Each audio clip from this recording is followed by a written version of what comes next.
Vamos a hablar de patología benigna de la mama. Mi nombre es Carolina Álvarez Tapias y soy mastóloga. En manera de introducción, vamos a hablar un poquito de lo que es la epidemiología. En cuanto a patología benigna, ocupa mastalgia. El 90% de las pacientes consultan por mastalgia. Otra causa importante es la mastitis y más que todo asociada a la lactancia. Y las telorreas en el 80% son benignas y después vamos a hablar de cuáles son las que son indicativas de malignidad. Y la patología benigna de la mama tiene una incidencia difícil de estimar, pero se reporta que es el 51% de las cirugías. En cuanto a las lesiones benignas de la mama, existe una clasificación histológica de las lesiones y los tumores benignos se pueden diferenciar en tumores fibroepiteliales, mioepiteliales y tumores epiteliales. Dentro de los tumores fibroepiteliales, el más frecuente que hemos visto es el fibroadenoma o también podemos encontrar el tumor filoides, que este tumor es de mujeres mayores, en donde se presentan si son grandes masas. Tumor filoides puede ser de benigno, de clasificación intermedia o maligna. El problema del tumor filoides benigno e intermedio es que tienden a hacer recaídas fácilmente, entonces a estas pacientes hay que hacerles márgenes. Las células mioepiteliales, tenemos la adenosis adenomioepitelial, el adenomiopitelioma benigno. Los tumores epiteliales tenemos las neoplasias papilares intraductales, los papilomas que casi siempre se manifiestan, como vamos a hablar ahora, con una telorrea sanguinolenta. Las lesiones epiteliales benignas como la adenosis esclerosante, que es la más frecuente que se presenta, o la adenosis microglandular. Está la cicatriz radial y las lesiones esclerosantes complejas, que casi siempre requieren resección quirúrgica, lo mismo que no les había dicho los papilomas, y algunas adenosis esclerosantes o las adenosis microglandulares en algunas ocasiones requieren resección quirúrgica a pesar de considerarse benignas. También tenemos los tumores mesenquimales y tenemos los tumores de pezón como el adenoma de pezón. En relación al riesgo de cáncer de mama, hay una clasificación de Dupont y Page que mira como el riesgo que tiene o donde se pueden presentar el riesgo de un cáncer de mama. En RR1, que no existe riesgo de cáncer, las lesiones que la patología nos va a indicar es metaplasia pocrina, los quistes no tienen ningún riesgo de cáncer, la ectasia ductal, el fibroadenoma. Y la hiperplasia epitelial leve no tiene ningún riesgo de cáncer. Las enfermedades proliferativas sin atipias ya tienen un riesgo de un RR de 1 y 2. Están los papilomas intraductales, la hiperplasia moderada, la hiperplasia ductal florida, la cicatriz radial y la adenosis esclerosante.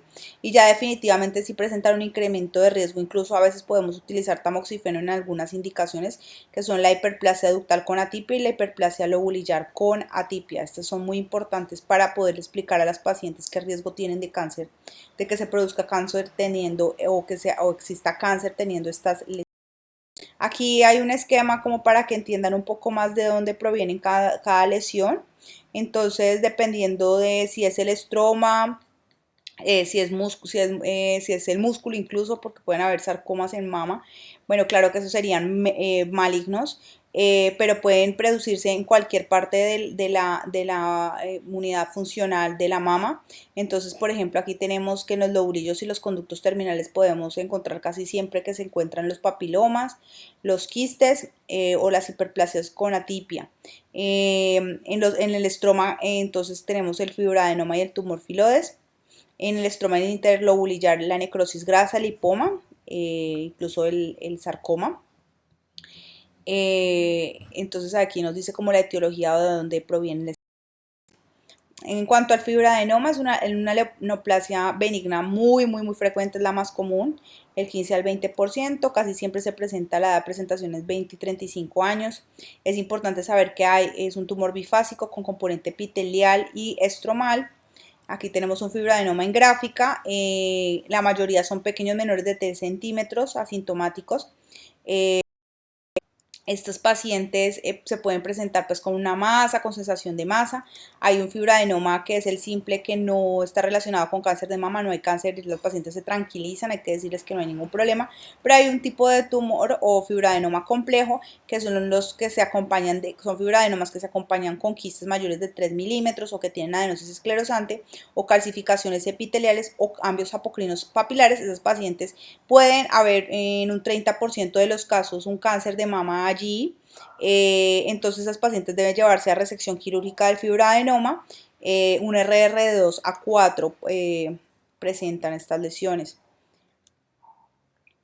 Los fibroadenomas el fibroadenoma pues que no sea complejo es considerado un BIRAS 3 en la mayoría de ocasiones, y los fibroadenomas complejos ya siempre es BIRAS 4. El manejo de estas pacientes, entonces, cuando son menores de 35 años y no existe ningún riesgo en las pacientes, esas pacientes eh, ductal con atipia, en donde las pacientes, perdón, la hiperplasia ductal de tipo usual, que es una lesión benigna, que lo único es que entre más capas tiene, pues se considera que es moderada o florida. La florida ya es en pacientes con una proliferación que llena casi la luz total del conducto, pero igual sigue. Estas lesiones no están asociadas a cáncer de mama, pero estas lesiones a veces se acompañan de otras que sí están asociadas o tienen un incremento del riesgo, como las lesiones papilares. Pueden estar, la hiperplasia ductal usual puede estar acompañada también de cicatriz radial, adenomas, pero eso muchas veces la patología lo informa, pero solo si es hiperplasia ductal usual, pues tranquilizarla. Está la metaplasia apocrina, que también es una lesión benigna que no tiene ninguna asociación con cáncer. También es frecuente que la encontremos en la patología como reporte histológico. Es común después de los 30 años y puede persistir en menopausia. Está la ectasia ductal, que se presenta más frecuentemente en mujeres de 45 y 55 años. A veces se manifiesta como una masa periareolar, o es muy frecuente que se produzca una telorrea amarillenta, verdosa o café espesa, y en ocasiones puede retraer hasta el pezón. Lo importante es que la ectasia ductal no sea complicada, porque pues si se complica, si la paciente tendría que ir a cirugía. De resto no hay ningún problema, tranquilizar a la paciente. Los papilomas intraductales sí son lesiones que tienen que ser con mucho más cuidado. La biopsia Trucut no descarta del todo un cáncer, siempre hay que resecar completamente la lesión para poderla clasificar. Estos pacientes se manifiestan con telorrea sanguinolenta, es el síntoma más importante de estas pacientes. Y está la adenosis esclerosante, que es un aumento de los números de acinos. Esta lesión también es completamente benigna, pero a veces está, como vemos ahí en esta mamografía, se presenta como una lesión como altamente sospechosa, con distorsión de la arquitectura, incluso se puede reportar como un BIRAS 5. Entonces a veces las pacientes uno tiene que llevarlas a cirugía porque puede haber discordancia entre la patología y la mamografía. Entonces es importante también la hiperplasia con atipia. Entonces todas las lesiones atípicas deben ser llevadas a cirugía de resección. Tenemos la hiperplasia ductal con atipia y la hiperplasia lobulillar con atipia. Estas pacientes siempre se llevan a resección quirúrgica, y dentro de la hiperplasia ductal con atipia, las que hasta incluso se les ofrece tamoxifeno por 5 años, son pacientes jóvenes con antecedentes familiares de cáncer y que tengan múltiples focos. Hay que darles tamoxifeno incluso como tratamiento de la hiperplasia con atipia. Y en cuanto a las telorreas, es muy importante que diferenciemos entre fisiológica. Esa es la más frecuente. La paciente dice que le sale como una leche cuando se exprime, o amarilla o verdosa, pero siempre es con la expresión del pezón. Esa hay que tranquilizar a la paciente y decirle que no se trata de nada después de que se tengan imágenes normales. Y la patológica sí es la que debe estar, se debe descartar un cáncer que es hialina, serosa, serohemática o sanguinolenta, y que ocurre espontánea y muy persistente. Esos pacientes ya deben tener una evaluación mayor por nosotros, el grupo de La mastalgia definitivamente es la causa más frecuente de consulta.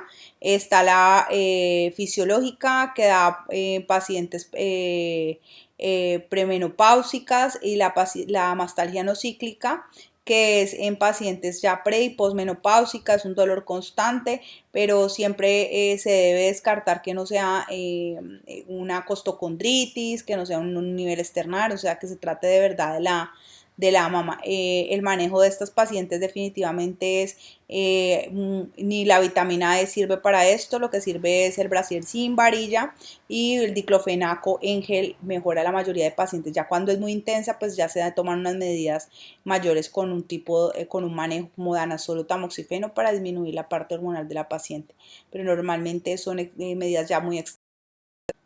Tenemos los cambios cutáneos y el eczema por último. Estas pacientes normalmente empiezan con un prurito en el pezón, normalmente se tratan con esteroides por 10 días, pero y cambio de sostén, decir que no utilicen brasier de licra, sino brasier de algodón, pero si no mejora, pues nada, hay que descartar que no sea una enfermedad de Paget, sea un cáncer. Y con eso se realiza una biopsia punch, entonces es súper importante siempre mirar si la paciente responde o no y no tenerlas en unos tratamientos crónicos y tener una úlcera allí porque hay que descartar que no sea un tumor, ¿no? Muchas gracias.